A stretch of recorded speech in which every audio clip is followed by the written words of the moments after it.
Olá, bom dia a todos. Sou Jorge Alves.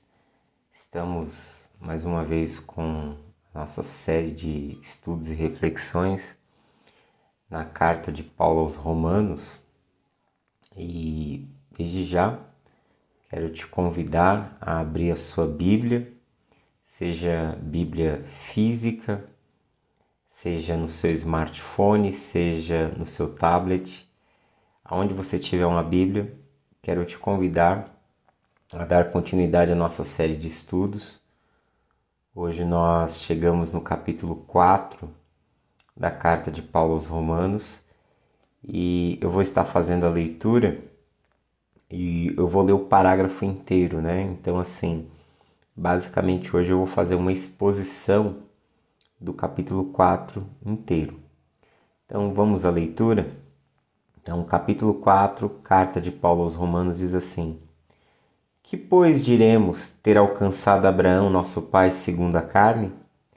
Porque se Abraão foi justificado por obras, tem de que se gloriar, porém não diante de Deus. Pois o que diz a Escritura? Abraão creu em Deus, e isso lhe foi imputado para a justiça. Ora, ao que trabalha, o salário não é considerado como favor, e sim como dívida. Mas ao que não trabalha, porém, crê naquele que justifica o ímpio, a sua fé lhe será atribuída como justiça. E é assim também que Davi declara ser bem-aventurado o homem, a quem Deus atribuiu justiça, independentemente das obras. Bem-aventurado aqueles cujas iniquidades são perdoadas e cujos pecados são cobertos.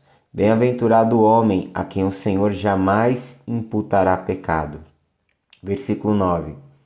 Vem, pois, esta bem-aventurança exclusivamente sobre os circuncisos ou também sobre os incircuncisos? Visto que dizemos, a fé foi imputada a Abraão para a justiça. Como, pois, lhe foi atribuída? Estando ele já circuncidado ou ainda incircunciso? Não no regime da circuncisão, e sim quando incircunciso. E recebeu o sinal da circuncisão como selo da justificação da fé, que teve quando ainda incircunciso, para vir a ser o pai de todos os que creem, embora não circuncidados, a fim de que lhes fosse imputada a justiça. E pai da circuncisão, isto é, daqueles que não são apenas circuncisos, mas também andam nas pisadas da fé que teve nosso pai Abraão antes de ser circuncidado. Verso 13. Não foi por intermédio da lei que Abraão ou a sua descendência coube a promessa de ser herdeiro do mundo, e sim mediante a justiça da fé. Pois, se os da lei é que são os herdeiros, anula-se a fé e cancela-se a promessa, porque a lei suscita ira, mas onde não há lei, também não há transgressão. Verso 16, continuando, diz assim: E esta é a razão que provém da fé, para que seja segundo a graça, a fim de que seja firme a promessa para toda descendência, não somente ao que está no regime da lei, mas também que é da fé que teve Abraão, porque Abraão é o pai de todos nós. Como está escrito, por pai de muitas nações te constituí, perante aquele no qual creu Deus que vivifica os mortos e chama a existência as coisas que não existem. Abraão, esperando contra a esperança, creu para vir a ser pai de muitas nações, segundo lhe fora dito, assim será a tua descendência. E sem enfraquecer na fé, embora levasse em conta o seu próprio corpo amortecido, sendo já de 100 anos e a idade avançada de Sara, não duvidou da promessa de Deus por incredulidade, mas pela fé se fortaleceu, dando glória a Deus, estando plenamente convicto de que ele era poderoso para cumprir o que prometera. Pelo que isso lhe foi também imputado para a justiça, e não somente por causa dele está isso escrito, que lhe foi levado em conta, mas também por nossa causa, posto que a nós igualmente nos será imputado, a saber, a nós que cremos naquele que ressuscitou dentre os mortos, a Jesus nosso Senhor, o qual foi entregue por causa das nossas transgressões e ressuscitou por causa da nossa justificação. Ou seja, vamos lá. Nós acompanhamos aqui nas primeiras lives todo o desenvolvimento do conceito, da ideia de Paulo em escrever a carta aos Romanos, onde o centro da carta está exatamente no fato do ato de Deus nos tornar justos através da morte e da ressurreição de Jesus. O ponto-chave, onde nós chegamos nessa carta, foi exatamente no último encontro onde eu falei sobre a justiça de Deus, onde eu li do Romanos 3:21 até o 3:31, e exatamente o ponto central da carta de Paulo se encontra entre 3:21 a 3:26. E aí, o que nós vamos perceber a partir de então? Paulo ele fala sobre a justificação, só fazendo uma retrospectiva aqui rápida. Nós vimos que Paulo ele fala sobre a questão do pecado, no capítulo 1, verso 18, até o capítulo 3, verso 20. Paulo ele fala sobre o que aconteceu com os seres humanos, que todos pecaram, todos se distanciaram de Deus e todos precisam novamente serem trazidos novamente à presença de Deus por meio de Cristo Jesus. Então, de Romanos 1 a 18 até 3:20, Paulo fala sobre toda a degradação humana, tanto judeus como não judeus, tanto aqueles que se apegam no moralismo, todos necessitam passar pela cruz de Cristo, precisam ter um encontro com Jesus, um encontro com Jesus que morreu e ressuscitou. E só a partir de Cristo é que nós podemos ter o quê? A salvação, podemos ter a vida nova e termos a nossa condenação e a nossa culpa absolvida. E é exatamente nessa questão que Paulo trata no capítulo 3, 21 em diante. Ou seja, que Deus ele nos justificou. E aí eu expliquei que esse era um termo que significa que Deus não somente está nos perdoando em Cristo Jesus, mas que Ele também está nos livrando de toda culpa, nos inocentando de toda culpa, porque toda essa culpa foi lançada sobre Jesus e que Jesus, ao morrer na cruz, ele leva sobre ele a culpa de todos os seres humanos. E ao levar a culpa de todos os seres humanos, Deus declara aquele que tem fé em Jesus, declara ele justo, declara ele inocentado, ok? Isso Paulo desenvolve do capítulo 3, verso 21 até o verso 26.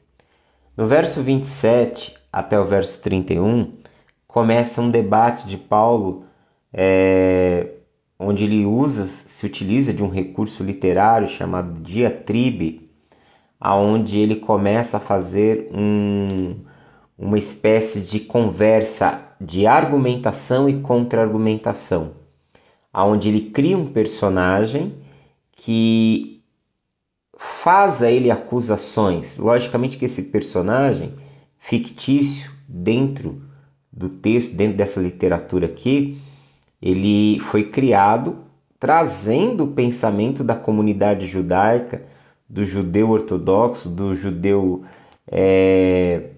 tradicional. E aí Paulo ele faz o que? Ele começa a responder as argumentações, começa a responder os questionamentos feitos em relação a toda essa tese que ele está desenvolvendo. E aí o que ele vai fazer no capítulo 4 aqui, do verso 1 a 25, todo esse capítulo 4, Paulo ele ele constrói isso aqui como uma espécie de ilustração.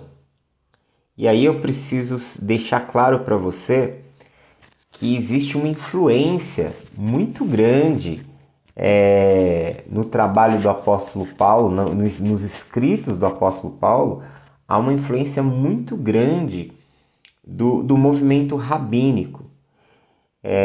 A forma como Paulo escreve, a forma como Paulo desenvolve as suas ideias, é uma forma muito judaica. Logicamente que eu precisaria de uma live específica ou algumas só para falar sobre essa relação de Paulo com o judaísmo e dessa influência rabínica na sua forma de escrever, na sua forma de dissertar, na sua forma de fazer as apresentações, até mesmo de defender as teses. Mas você pode ver que todo esse capítulo 3 e 4, pelo menos a partir do 3:21, você vê que está dentro de uma argumentação rabínica. Paulo ele defende, ele constrói uma introdução para uma tese central. Qual é a tese central de Paulo? Que nós só podemos ser aceitos diante de Deus através daquilo que Deus fez por nós. E o que Deus fez por nós? Deus pagou a dívida do pecado, colocando essa dívida sobre Cristo.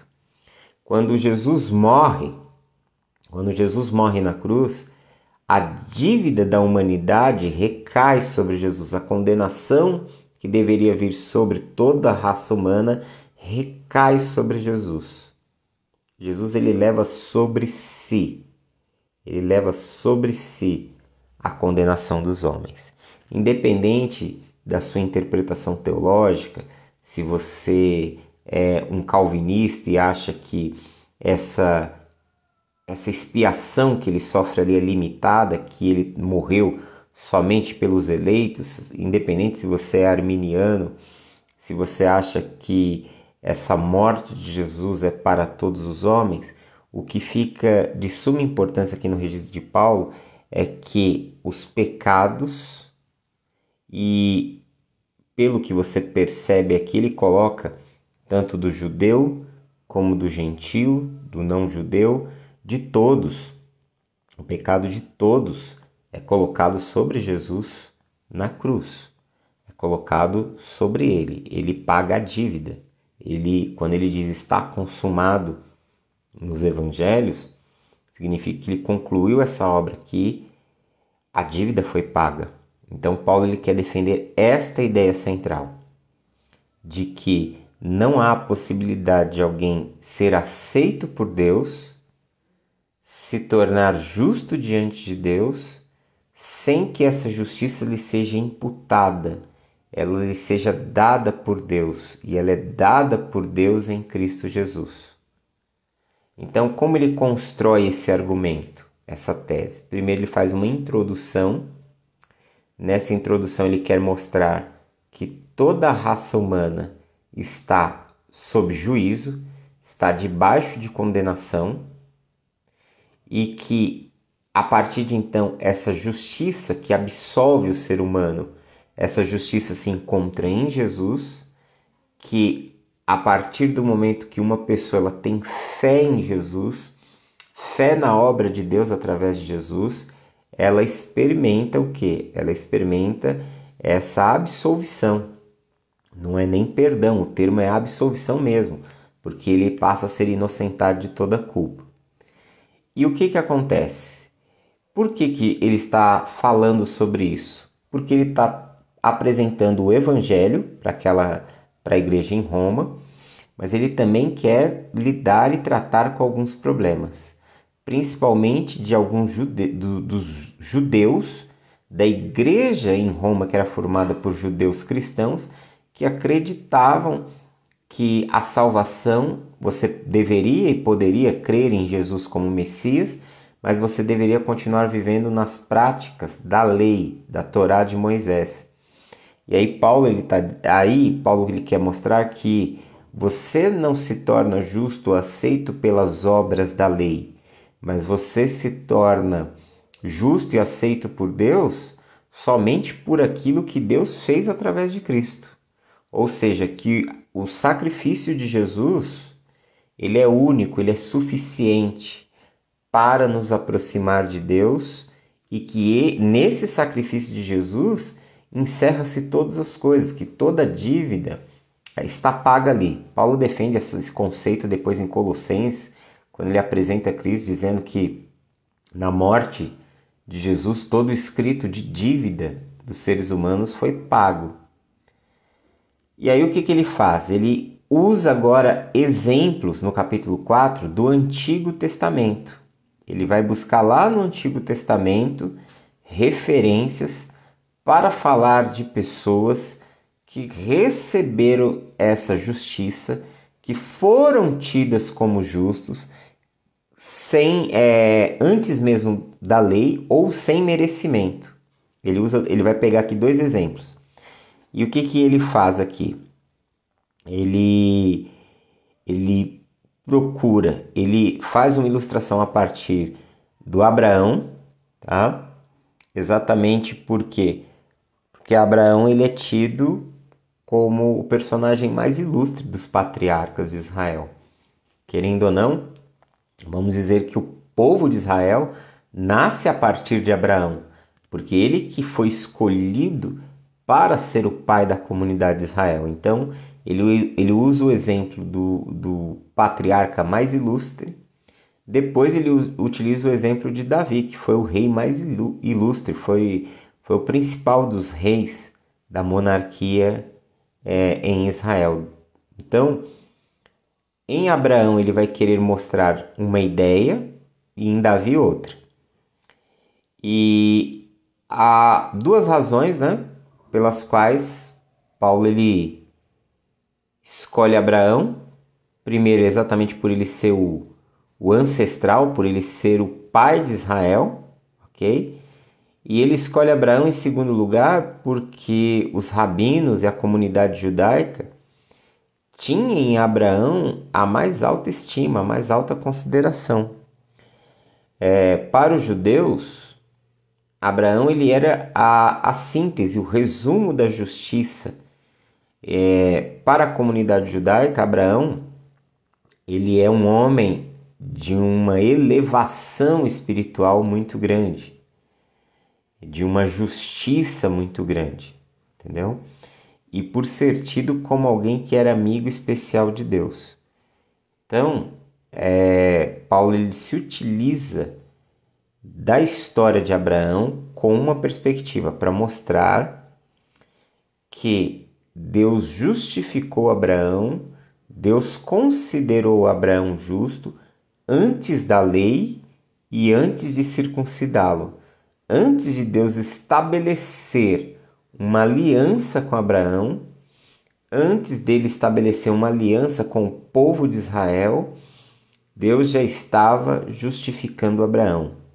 E isso já Paulo ele quer mostrar que desde o início as pessoas elas não são aceitas por Deus por causa das suas obras, mas por causa da graça que Deus estabelece, porque é Ele quem toma a iniciativa de escolher, de chamar, é Ele quem toma a iniciativa de capacitar, é Ele que toma a iniciativa de todas as coisas. E a única resposta do ser humano a tudo que Deus faz é responder em fé, é dizer eu creio, é dizer eu aceito, é dizer cumpra-se em mim a tua vontade. Mas quem toma o início em todas as coisas é Deus. Então, quando Deus ele está agindo, ele está manifestando a sua graça. Então, o que Paulo quer mostrar é que desde o princípio, desde os primórdios da comunidade de Israel, Deus trata com os seres humanos numa relação de graça, que até mesmo quando ele estabelece a sua aliança, essa aliança é uma manifestação da sua graça, ou seja, que os homens não são eles que tomam a iniciativa, não são as obras de uma pessoa que as torna justa. É isso que Paulo quer defender. Então, ele escolhe Abraão e ele faz de Abraão, declara Abraão um homem justo. Que é isso que diz Gênesis 15:6. Ele declara Abraão um homem justo. Depois ele vai usar o exemplo do Davi, com a citação do Salmo 32, onde você percebe que na citação daquele salmo, e é um salmo que Davi escreve exatamente por conta do seu pecado, acreditam que o Salmo 32 e o Salmo 51, muitos redatores, muitos estudiosos acreditam que faziam parte de um único salmo, que depois acabou sendo fragmentado e separados. E que tanto o Salmo 32 como o Salmo 51 foram escritos naquele momento onde Davi pecou, ele se arrependeu e ele busca a Deus, ele busca o perdão de Deus, entendeu? E o que você vai perceber? Então ali você vê uma declaração de que Deus ele está justificando, ele torna justo o que é injusto, o que cometeu pecado, o que não teria merecimento de receber justiça, Deus o declara justo. Então você tem esses dois exemplos, essas duas ilustrações que Paulo ele se utiliza delas aqui nesse texto, exatamente para reforçar a sua argumentação. Como ele está fazendo um debate no estilo rabínico, ele está construindo uma argumentação rabínica, então o que ele faz? Ele precisa provar as suas ideias partindo da maior fonte de autoridade, que é a própria Escritura. Então ele vai e ele recorre à Escritura, ele vai para o Antigo Testamento, ele recorre à autoridade das Escrituras para reforçar os seus argumentos frente às críticas judaicas. Então é uma contra-resposta. E aí nós vamos ver aqui do que ele está falando, né? Então ele começa dizendo: que pois diremos ter alcançado Abraão, nosso pai segundo a carne? Assim que ele começa o verso primeiro. Porque se Abraão foi justificado por obras, tendo que se gloriar, porém não diante de Deus. E aí ele diz: pois que diz a Escritura? Abraão creu em Deus e isso lhe foi imputado para a justiça. Então aqui Paulo ele extraiu o quê? Uma porção. Aqui, essa fala, Abraão creu em Deus e isso lhe foi imputado ou creditado, né? Aqui a palavra grega, ela que está sendo usada é logizomai. Logizomai é creditado, então ele está dizendo assim, isso lhe foi creditado por justiça. Ok?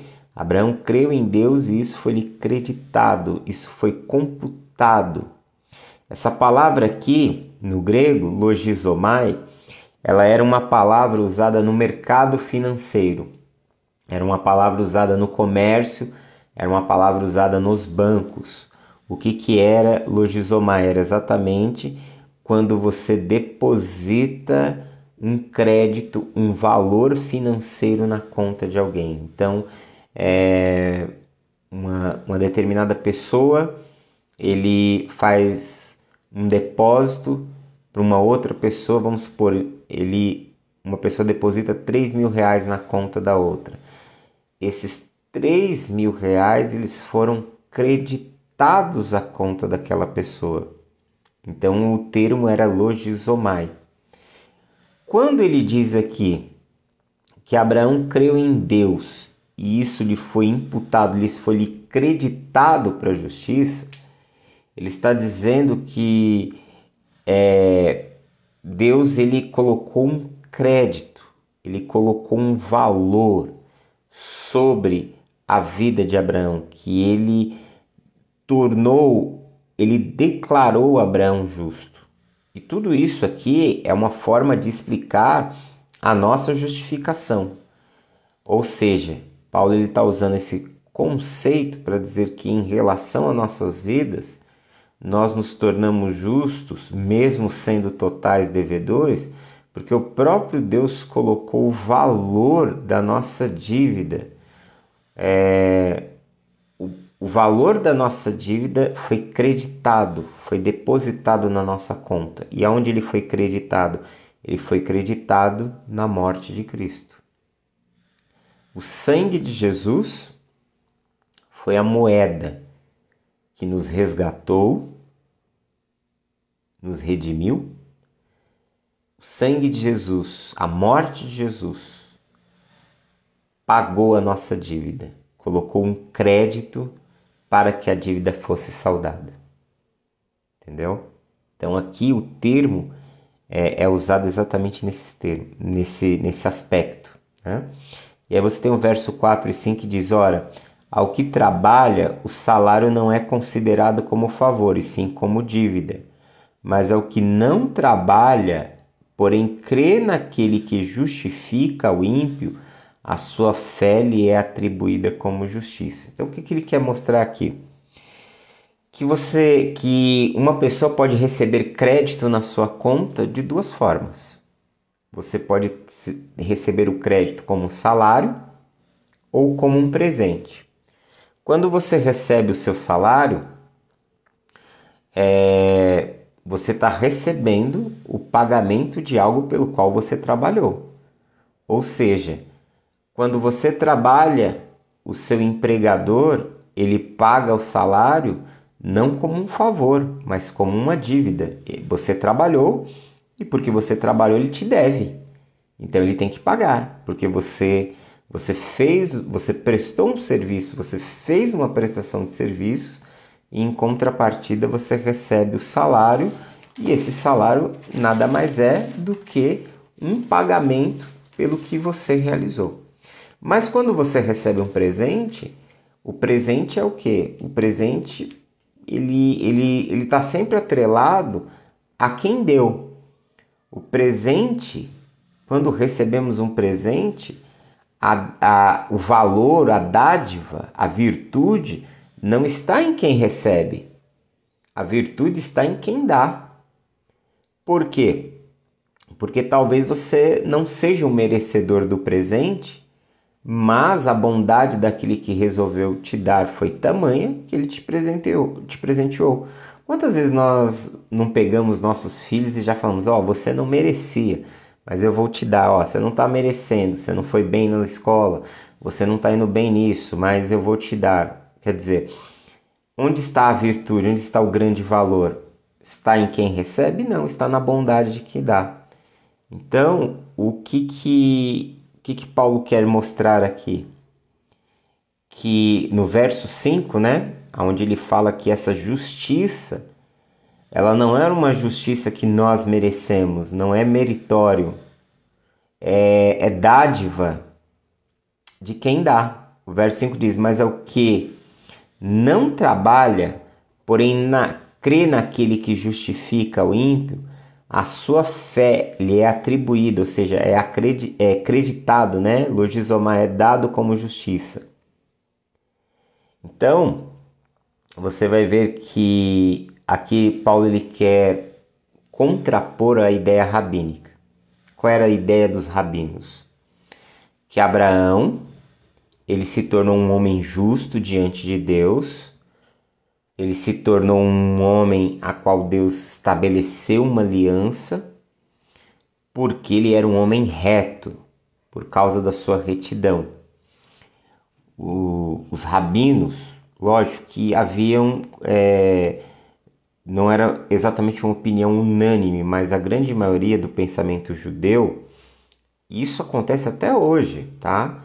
Eles enxergam Abraão como um homem justo. Então, a ideia no judaísmo é que Abraão ele se elevou, ele se tornou o primeiro monoteísta.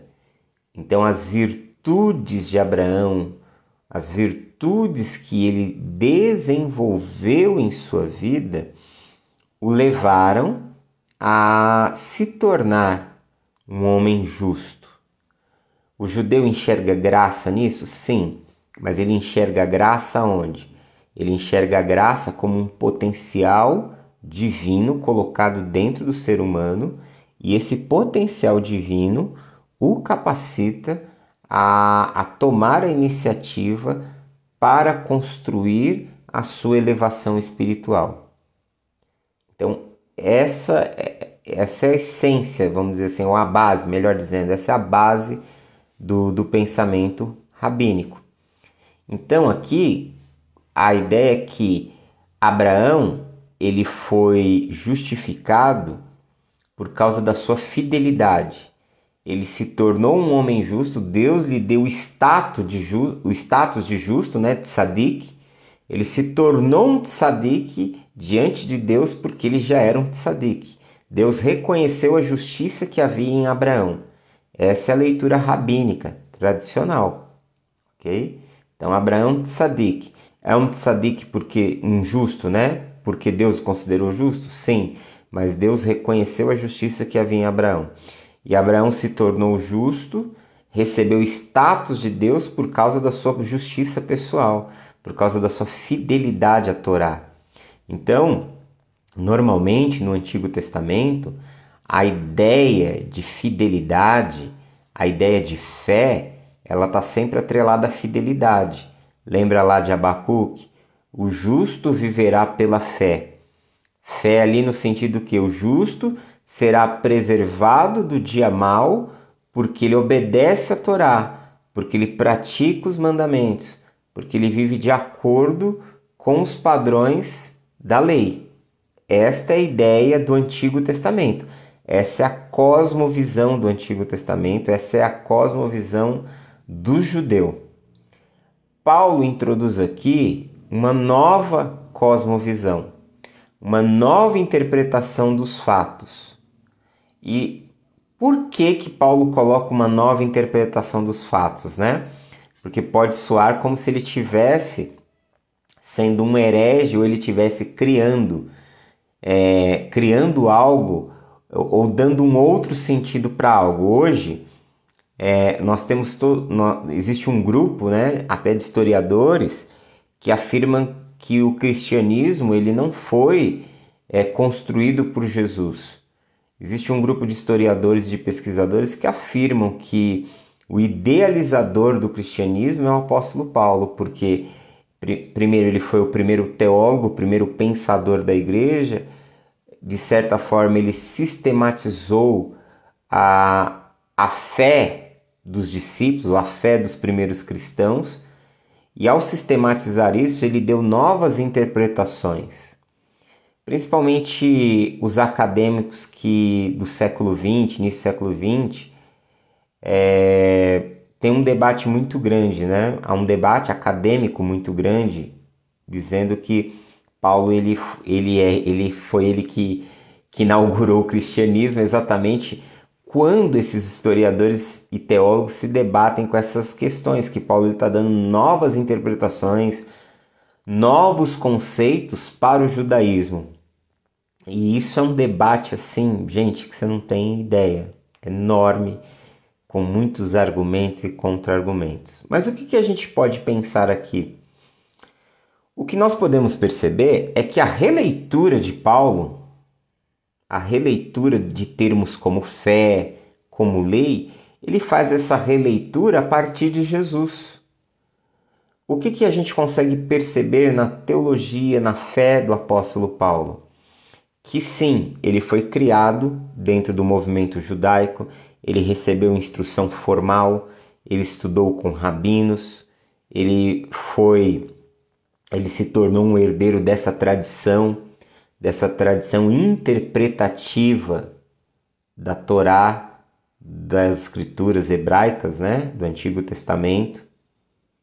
Só que quando ele tem um encontro com Cristo, lembre-se que ele era um perseguidor da igreja e ele enxergava nos discípulos de Jesus como se eles fossem hereges. Eles enxergavam os cristãos como hereges, eles enxergavam essa ideia de divinizar Jesus como uma afronta ao monoteísmo, à fé judaica. Então ele tinha todo um conceito formulado em sua mente, que foi o conceito da tradição que ele recebeu. Quando ele tem um encontro com Cristo, Paulo ele volta a repensar toda a Escritura a partir desse encontro. Porque como Jesus se revela para ele?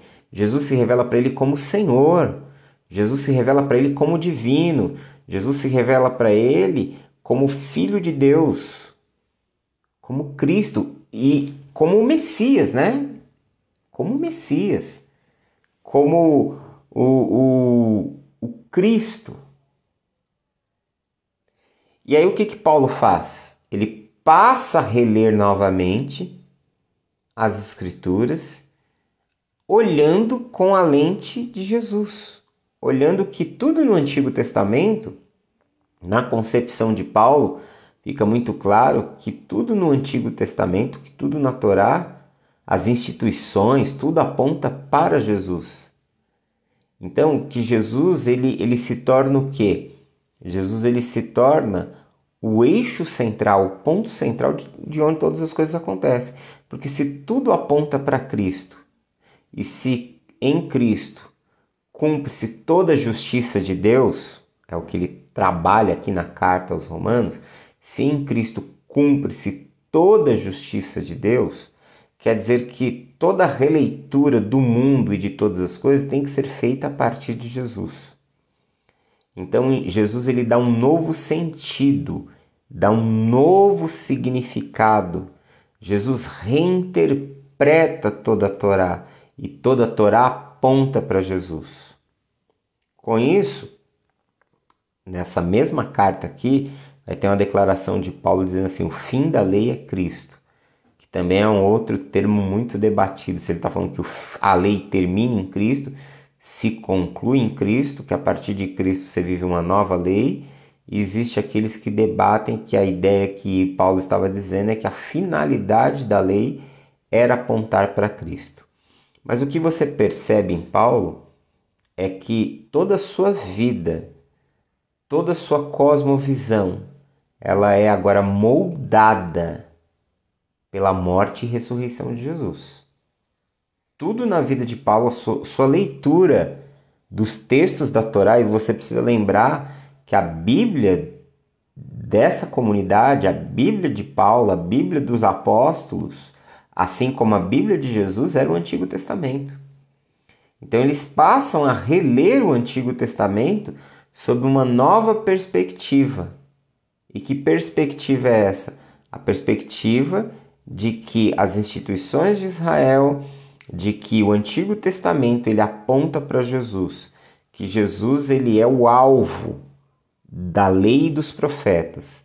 Sendo assim, é a partir de Jesus que nós passamos a construir a nossa vida, a construir a nossa realidade, que é a partir de Jesus que a vida ela toma sentido e significado, que é a partir de Jesus que nós vamos trilhar um novo caminho. Então, qual é a voz que se ouve? Para Paulo, ele vê a Torá e ele vê o Antigo Testamento, ele vê a lei, ele vê os profetas como um eco que aponta para Jesus, mas que a voz que se deve ouvir a partir de então é a voz de Jesus, é a voz de Cristo. Por quê? Paulo diz que o evangelho que ele anuncia aqui, lá no início, no capítulo 1, foi anunciado pelos profetas, foi anunciado pelas Escrituras. Então, ele diz que esse evangelho ele se consome em Cristo. Então é a partir da obra de Jesus e é a partir da fala de Jesus que nós passamos a existir, a caminhar. Por isso, Paulo ele faz uma releitura do Antigo Testamento. E a releitura de Paulo do Antigo Testamento confronta a leitura dos rabinos, porque os rabinos eles estão lendo Paulo, aliás, eles estão lendo o Antigo Testamento, os rabinos eles estão lendo o Antigo Testamento na perspectiva de um Messias que ainda virá, e eles leem até o dia de hoje na perspectiva de um Messias que virá. Enquanto Paulo ele estava lendo as Escrituras na perspectiva do Messias que veio, do Messias que já veio, que é Cristo. Então, isso muda radicalmente a interpretação. Então, Paulo, diferente dos rabinos, ele dá um sentido novo aqui para a palavra fé. Enquanto os rabinos eles olham, enquanto a tradição judaica nos seus dias, e não só nos seus dias, ainda hoje, olha que Abraão ele recebe um status de um grande homem da parte de Deus por causa da sua justiça pessoal, por causa da sua elevação, por causa da trilha que ele fez, onde ele foi crescendo espiritualmente, ou seja, o judaísmo enxerga que Abraão ele se tornou um homem grande diante de Deus por causa das suas obras. E aí, por causa da sua fidelidade, a fé de Abraão é a fidelidade dele em obedecer a Deus, em cumprir os estatutos e os mandamentos. Para Paulo, a fé de Abraão, ela está relacionada a crer, a confiar em Deus, a depender de Deus. Então ele dá um novo sentido para a fé, não nos termos de fidelidade, mas nos termos de crer, de confiar. Então ele pega e ele diz: Abraão creu em Deus e isso lhe foi imputado para a justiça. Abraão creu na promessa de Deus. Se você olhar o contexto aqui de Gênesis 15, o texto citado aqui no Romanos 4:3 é Gênesis 15, verso 6. Se você olhar o contexto de Gênesis 15, você vai perceber que Abraão ele está ali diante do Senhor, ele acredita, ele está desesperançoso, achando que o herdeiro dele vai ser o seu servo, Eliezer. E aí o Senhor fala com ele, convida ele a sair da tenda, a olhar para o céu, ver o tamanho das estrelas. E aí Deus lhe faz uma promessa, fala, ó, dessa forma será a sua descendência. E aí o texto diz o quê? Abraão creu em Deus. Creu no quê? Creu na promessa de Deus. Creu naquilo que Deus havia lhe dito. Creu na esperança que Deus lhe deu contra as suas próprias esperanças pessoais. E ao crer na palavra de Deus, a aceitar aquilo, o texto diz, Abraão então creu em Deus, confiou que Deus poderia fazer aquilo que ele não poderia fazer por si mesmo. E isso lhe foi imputado por justiça. Então Abraão está dizendo, ó, é essa fé em Deus que é estabelecida a justiça mediante a fé.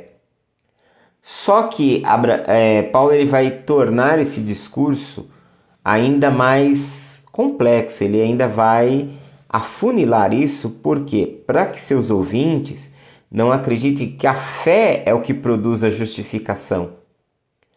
Ele não quer que os seus leitores entendam que o elemento central é a fé. Não é a fé, é a justiça de Deus. E a justiça de Deus revela a sua graça.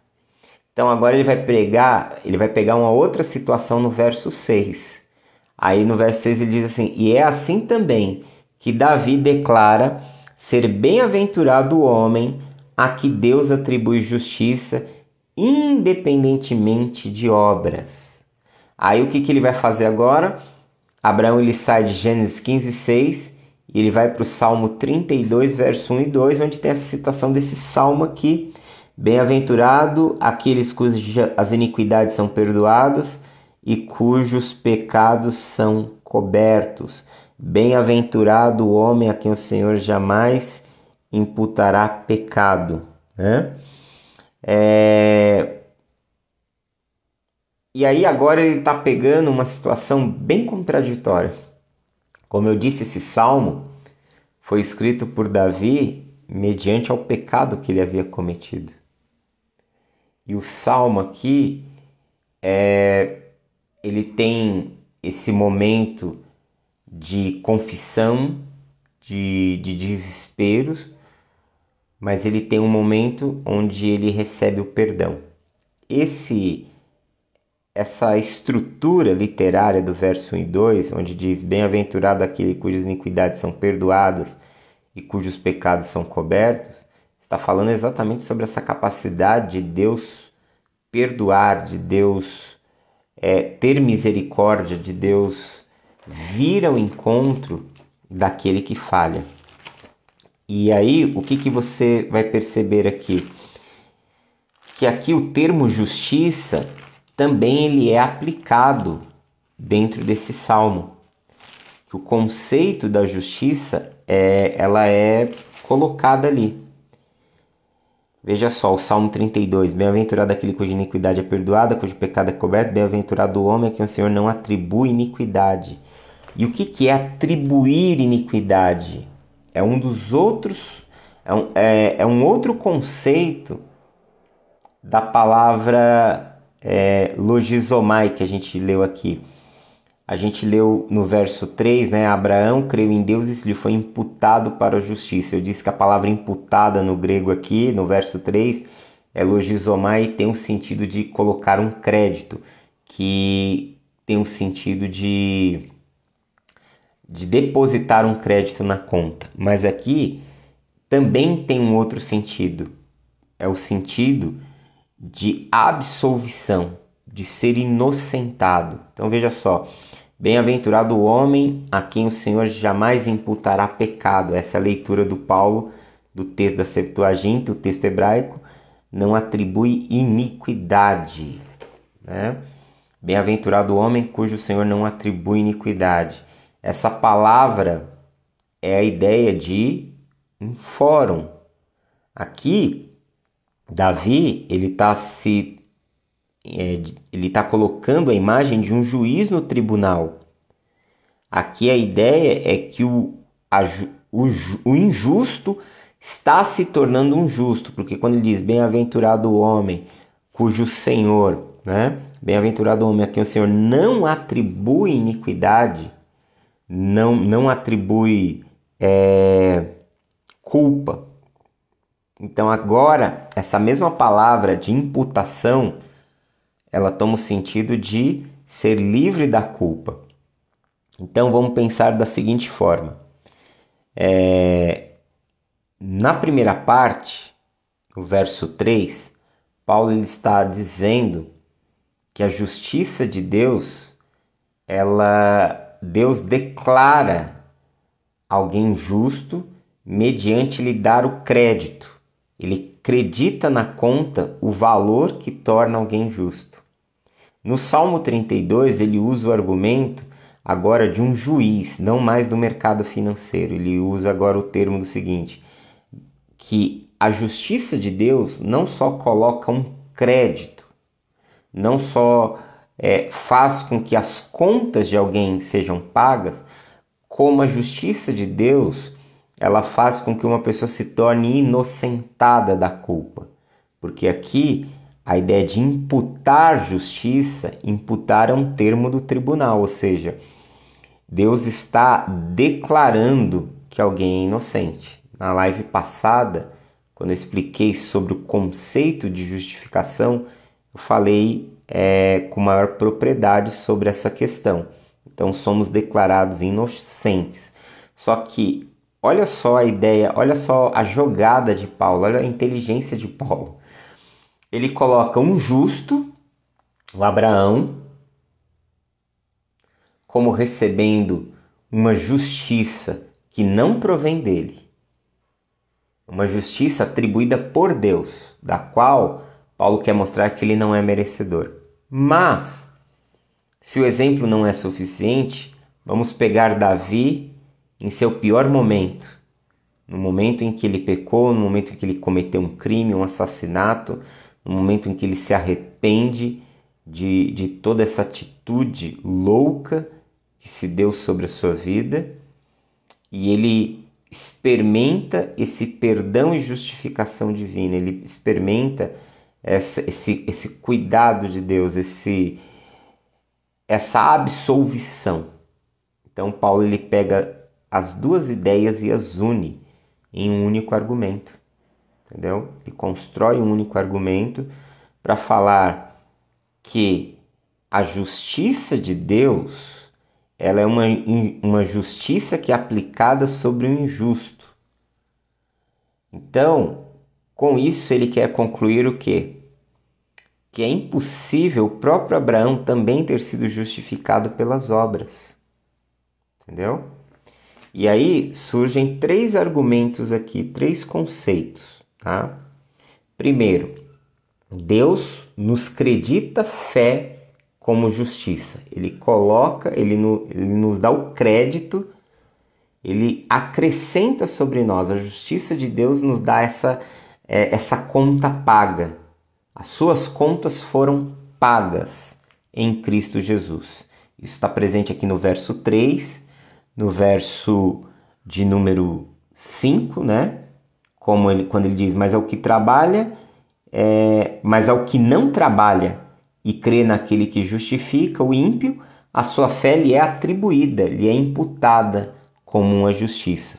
No verso 9 ele diz, vem, pois, esta bem-aventurança exclusivamente sobre os da circuncisão, ou também sobre os circuncisos, visto que dizemos, a fé foi imputada a Abraão para justiça, como pois lhe foi atribuída, estando ele circuncidado ou ainda incircunciso?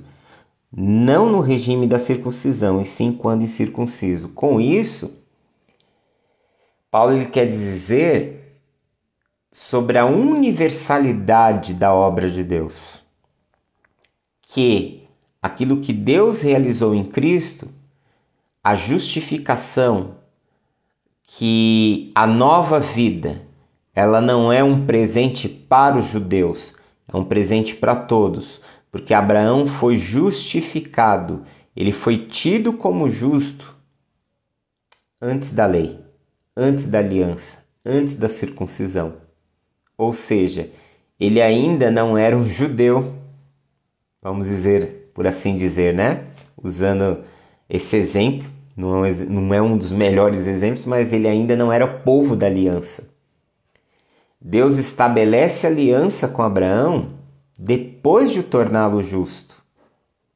Então, não foi o pacto que o tornou justo. Assim como no povo de Israel não foi receber a lei que os tornou justo. Paulo quer mostrar que só somos aceitos e justificados por Deus por causa que Ele toma a iniciativa. Porque Ele resolveu fazer isso. E Ele resolveu fazer isso por causa da sua vontade, por causa da sua misericórdia, por causa do seu amor, por causa da sua bondade, por quem Ele é. O presente, a virtude do presente está nas mãos daquele que dá, não nas mãos daquele que recebe. Então Deus resolveu presentear. Então Deus nos acredita a fé como justiça. Em segundo lugar, Paulo nos apresenta que Deus nos acredita essa justiça independente das nossas obras. O verso 6 ele diz, e é assim também que Davi declara ser bem-aventurado o homem a que Deus atribui justiça independente das obras.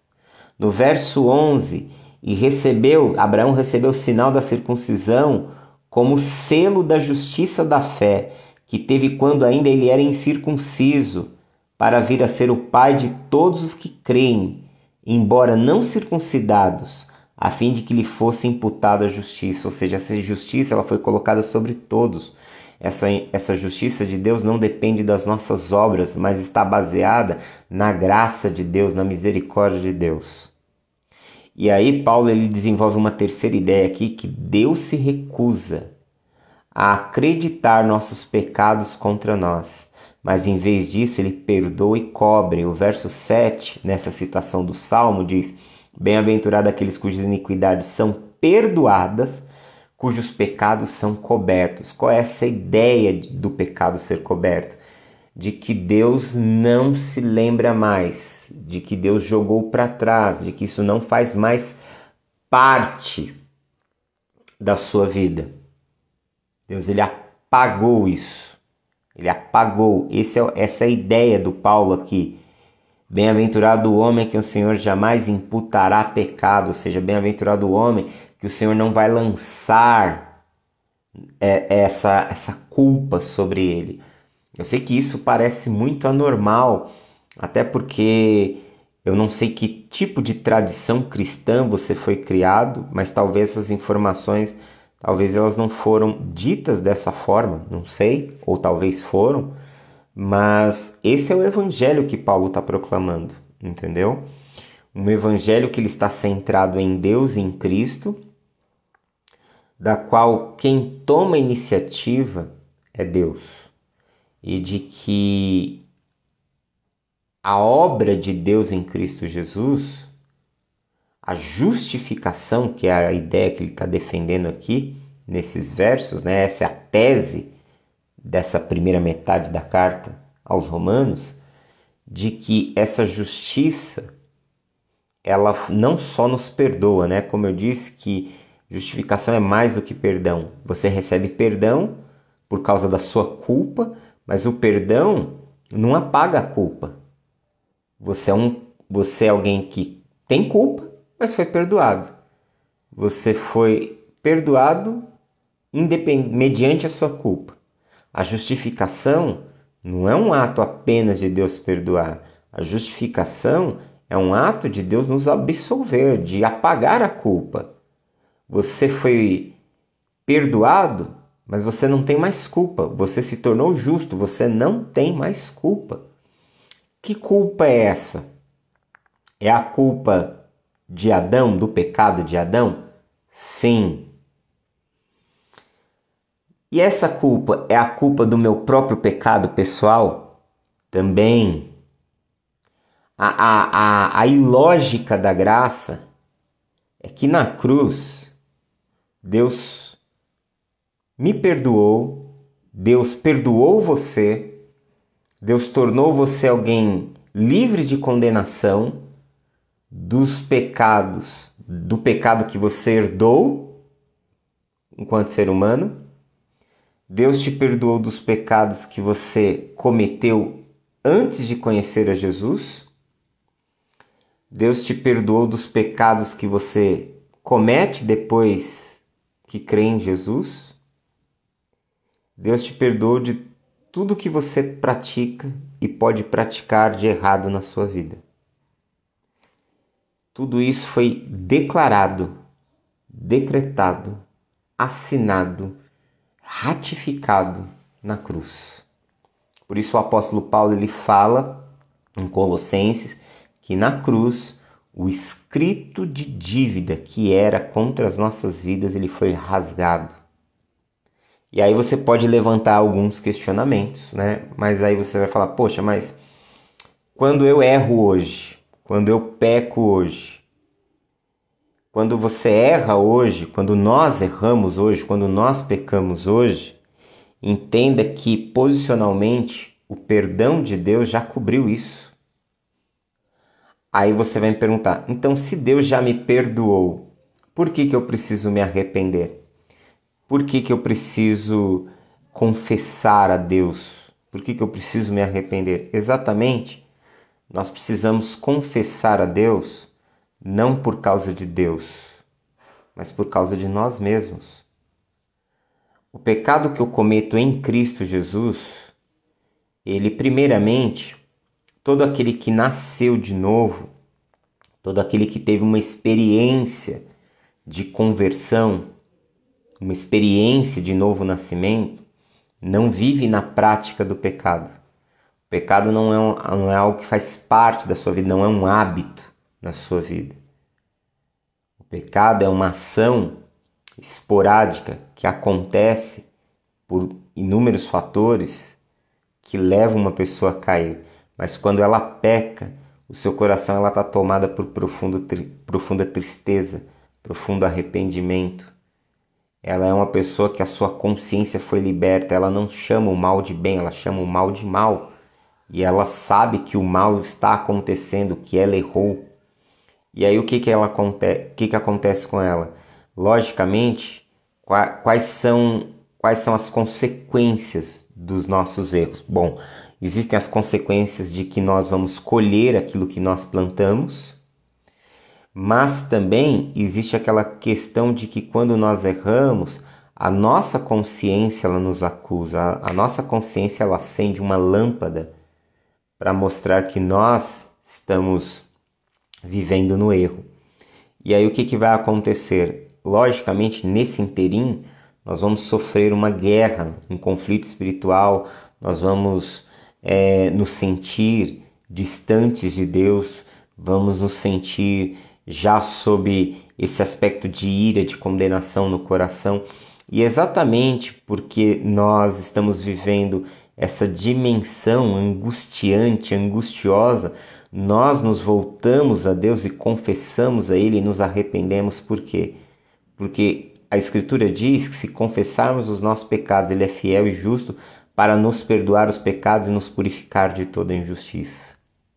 Então Deus já nos perdoou, sabendo de tudo que nós iríamos cometer, mesmo servindo a Ele, mas mesmo assim eu preciso me arrepender para que eu possa ser restaurado, para que eu possa sentir esse perdão. Esse perdão já foi dado, mas eu não estou apropriado dele somente quando eu me arrependo, somente quando eu me quebranto, somente quando eu confesso, somente quando eu me rendo a Ele, somente quando eu reavalio isso na minha vida, somente quando eu resolvo tomar um novo caminho, tomar uma nova direção, porque arrependimento não é somente sentir remorso, não é somente sentir culpa, mas arrependimento implica numa mudança, em dar meia volta, em fazer uma outra trilha, em fazer uma outra jornada. Eu me aproprio disso. Isso já foi dado, mas eu só me aproprio nesse momento, sabe? Isso só ganha sentido, mas o perdão, legalmente falando, posicionalmente falando, tudo que Deus tinha para fazer por nós, Ele fez na cruz. Tudo que Deus poderia nos abençoar, Ele nos abençoou na cruz.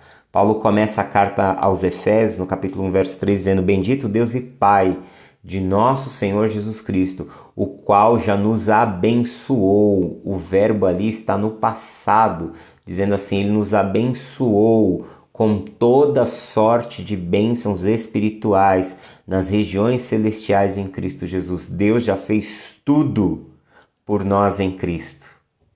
E agora nós estamos no processo de viver.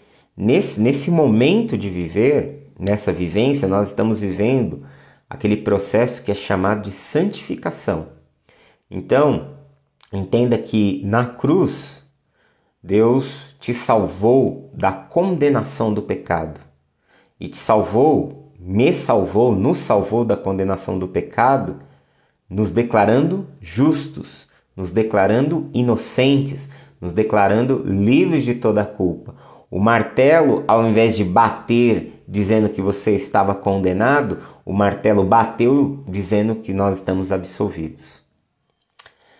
Agora, essa foi a salvação que Deus realizou no passado. No presente, nós estamos experimentando esta salvação dia após dia, porque nós estamos sendo salvos do poder do pecado. Nós estamos em luta contra o pecado e vencendo ele. Esse processo é chamado de santificação. E no futuro, nós estaremos completamente livres do pecado, livres da presença do pecado.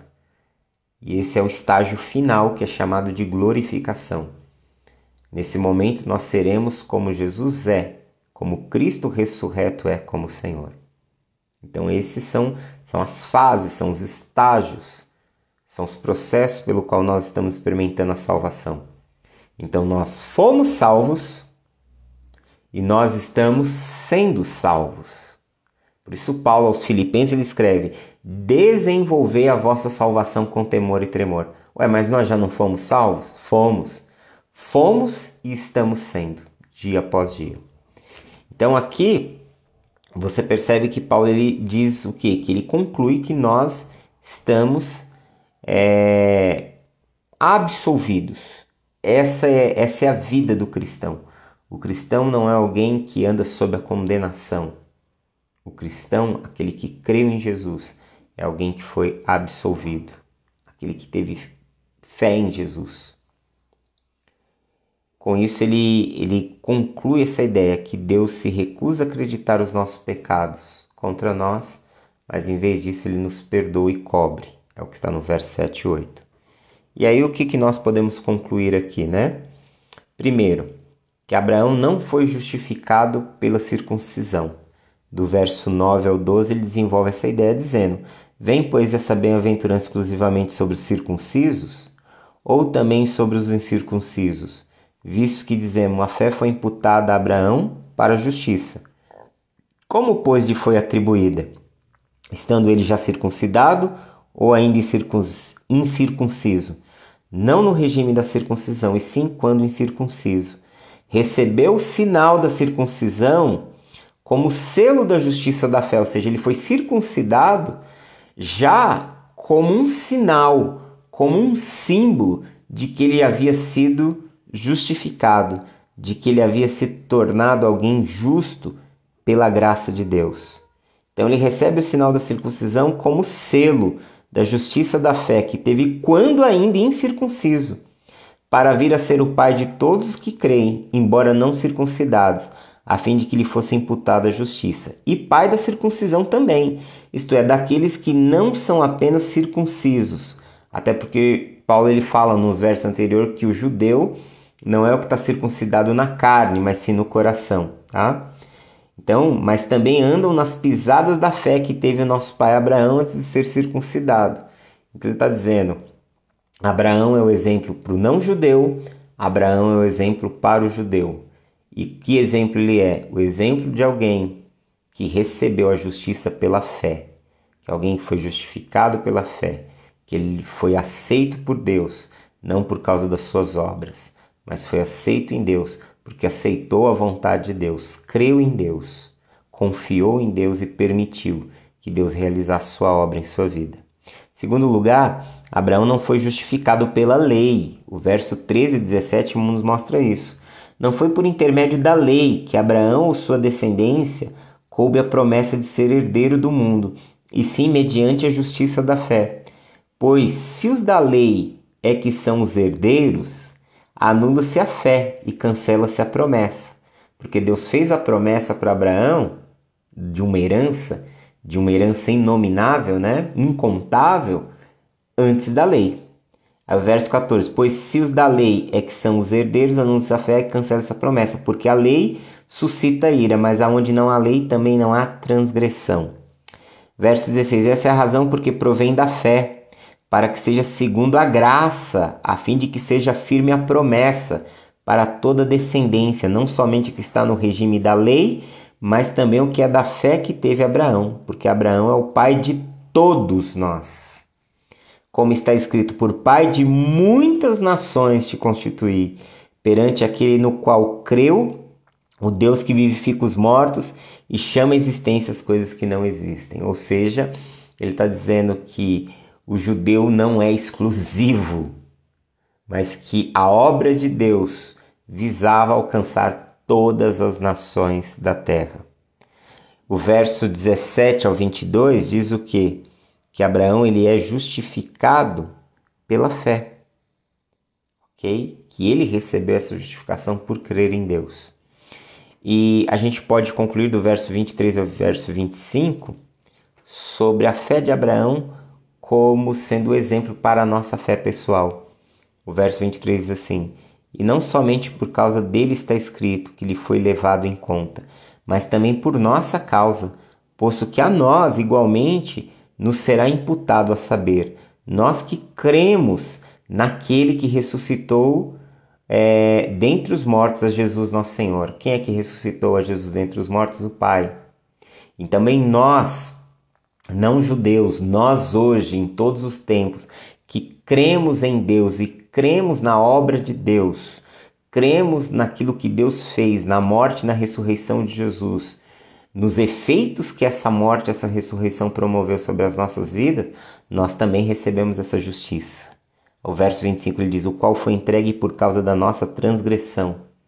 Jesus foi entregue por causa dos nossos pecados e ressuscitou por causa da nossa justificação. Na cruz, ele levou sobre si a minha morte. Ele morreu a minha morte para que eu pudesse viver a sua vida. Ele levou sobre si a nossa condenação, para que na sua ressurreição ele atestasse que nós somos justos, absolvidos diante de Deus e herdeiros de uma nova vida, de uma nova realidade e de um novo tempo, ok?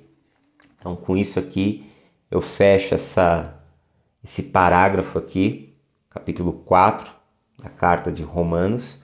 Lemos do 1 ao 25, fiz essa exposição mostrando por que ele usa o exemplo de Abraão para ilustrar toda essa dimensão aqui toda essa tese da justiça de Deus mediante a fé, ok? Deus abençoe sua vida.